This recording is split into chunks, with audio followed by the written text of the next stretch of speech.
पत्रकारों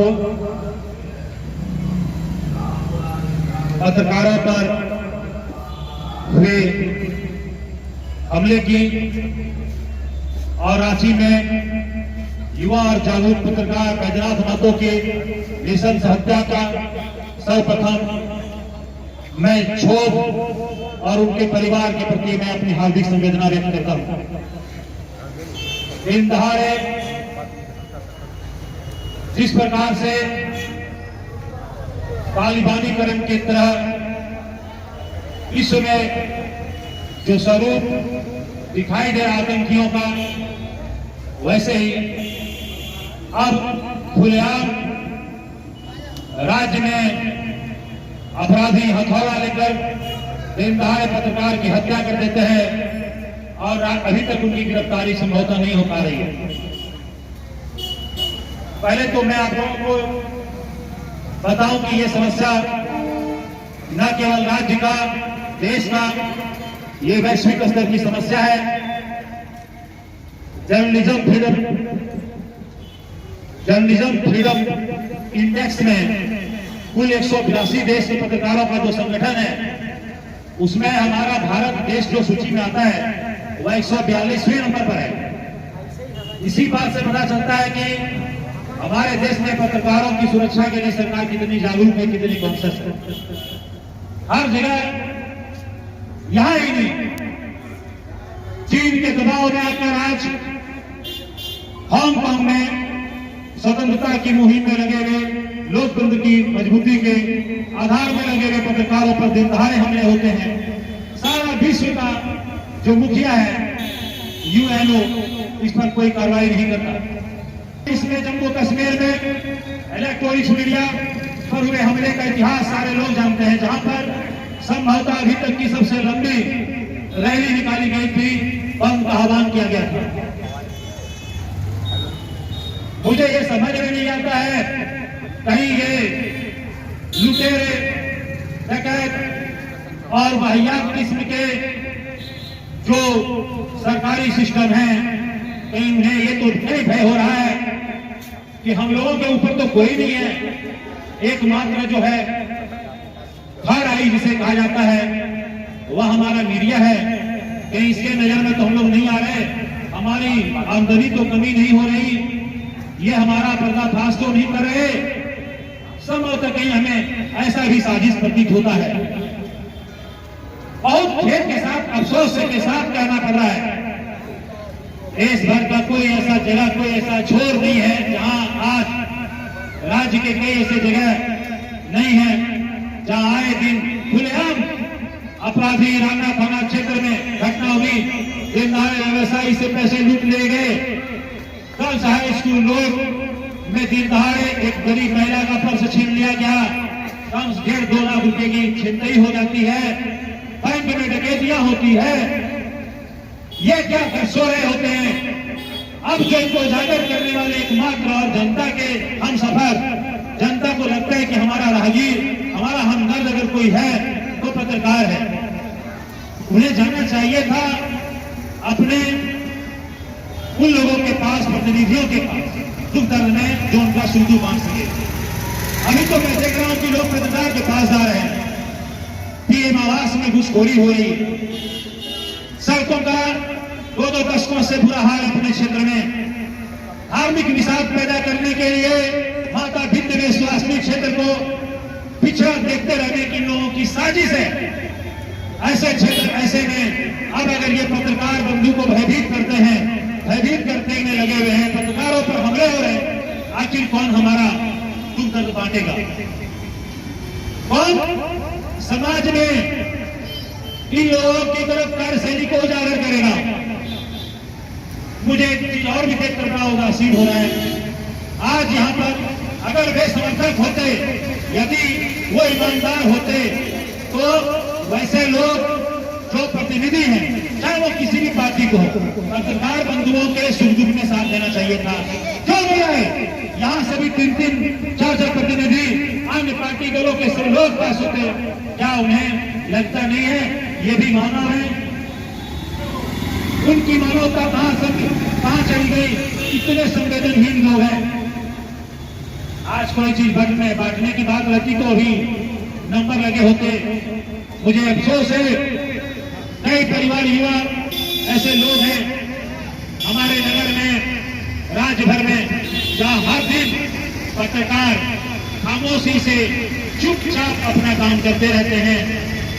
धूपा में, जाड़े में, गर्मी में, रात के 12 बजे कोई पेशेंट आता है, हॉस्पिटल का दरवाजे, हॉस्पिटल का गेट लॉक करता है, कहीं उसे कोई दिखाई नहीं देता। जब वो अपने आसपास के प्रतिनिधियों को फोन करता है, फोन संभवतः बात नहीं हो पाती है। वैसे में खुद मैं कई ऐसे घटनाओं में चश्मदीद गवा रहा हूं जहां पत्रकार बंधु तुरंत एक्टिव होकर उन लोगों को यथावत जहां सुरक्षित स्थान है वहां तक पहुंचाने का कार्य करते हैं। क्या मानवता का ये बेमिसाल उदाहरण नहीं है? वैश्विक लेवल पर जो पत्रकार के एसोसिएशन हैं, जर्नलिज्म पर आए दिन जो अटैक हो रहा है, उस पर भी कार्रवाई नहीं हो रही है। वो जहां तहां अपने आंदोलन में पड़े, इस तरह से आंदोलन को किए, कई जगह लिखा पढ़ी हुई, औपचारिकताएं हुई, लेकिन प्रशासन की कुलकर्णी निद्रा नहीं खुली। मैंने कहा कि जो वैश्विक इंडेक्स में आज भारत का जो प्रेस स्वतंत्रता है वो 142वें स्थान पर है। ये जब मैं पढ़ा तो मुझे घोर आश्चर्य हो रहा है। कितने लोगों ने बाढ़ में कोरोना काल में संभवतः 24 युवा पत्रकारों की मौत हुई है। दौड़ते चूंकि इनको अपना ड्यूटी निभानी होती है। पैसे, धन, दौलत, किसी का कोई माया मोह नहीं रहता, कोई इसी चीज के लालच राहुल लोग में नहीं। फिर पत्रकारों की सुरक्षा क्यों नहीं? अनावश्यक रूप से आप अपने पीछे एक लीडर से निकलता है, वो अपने को साबित करते हुए तथाकथित समाज सेवी हैं, जनता के हितैषी हैं। आगे पीछे बॉडीगार्ड रहता है, बड़े 10 गाड़ियां आगे पीछे घूमती हैं, वीआईपी कार होते हैं। तो पत्रकारों की जो असुरक्षा है उस पर मौन क्यों? क्या दिन हत्या होती है, राज्य सरकार मौन है? हेमंत सरकार जागो, कुंभकर्णी निद्रा तोड़ो। ये तानाशाही रवैया, ये हिटलरशाही रवैया, ये उदासीनता नहीं चलेगी। जितना आप इन लोगों के पीछे पड़ोगे, जितना इन्हें तपाओगे, सताओगे, ऐसे आए दिन रोज हर जगह छोटा बड़ा आंदोलन होता रहेगा। मैं तो कहूंगा सभी भाई बंधुओं से भी कि इनको पूरी तैयारी के साथ करें, इनको पूरी तैयारी के साथ करें, इनको शिद्दत के साथ करें। जैसे उनको किसी तरह का ऐसा हो कि साथ ही साथ जिस प्रकार से स्वतंत्रता पूर्व असेंबली में अंग्रेजों को निद्रा खोलने के लिए बम फोड़ा गया था ताकि उनकी आवाज तक जा सके, उनके कानों तक आवाज जा सके। देश भर में धरना प्रदर्शन करते हैं। उस प्रकार से पत्रकारों के हित में बहुत सारे पब्लिक, सभी लोग जान रहे हैं, खासकर जिन जिन लोगों का आप लोगों ने हर घड़ी हर पल मदद किया, ये सभी लोग समझ रहे हैं। हालांकि सभी कार्यों के बोझ के दबाव में, अपने तनाव में, भागम भाग की जिंदगी में ऐसे सामाजिक मुद्दों पर भी, इतने गंभीर इशू पर भी साथ नहीं दे पाते। लेकिन ये उदासीनता कोई मायने नहीं रखती। आवाज आज का जमाना प्रिंट मीडिया से नहीं, इलेक्ट्रॉनिक्स मीडिया पर ज्यादा चलता है। जैसे कि अभी श्री माननीय अशोक गुप्ता जी ने कहा था कि चंद भर में ही पूरे विश्व के कोने कोने तक में इंटरनेट के माध्यम से, ईमेल के माध्यम से, जीमेल के माध्यम से, इलेक्ट्रॉनिक मेल के माध्यम से सारे तुरंत प्रचार प्रसार होता है। इनका सूचना सभी जगहों को पहुंच जाता है। आज ये काम करते थोड़ा है, नाम करते बहुत ज्यादा है। ये 100 एक जगह पर से काम चलाते, ओवरलोडिंग गाड़ी चलवाते, पैसा वसूलते, माइंस में गलत तरीके से लोगों को लाइसेंस देने का काम, ये सब सारे काम में इतने मशगूल है। इतने संवेदनशील मुद्दे पर भी आज इनका यहाँ उपस्थित नहीं होना, राज्य सरकार के ये जो उसमें सहभागी दल है उनका यहाँ उपस्थित न होना, ये यही दर्शाता है।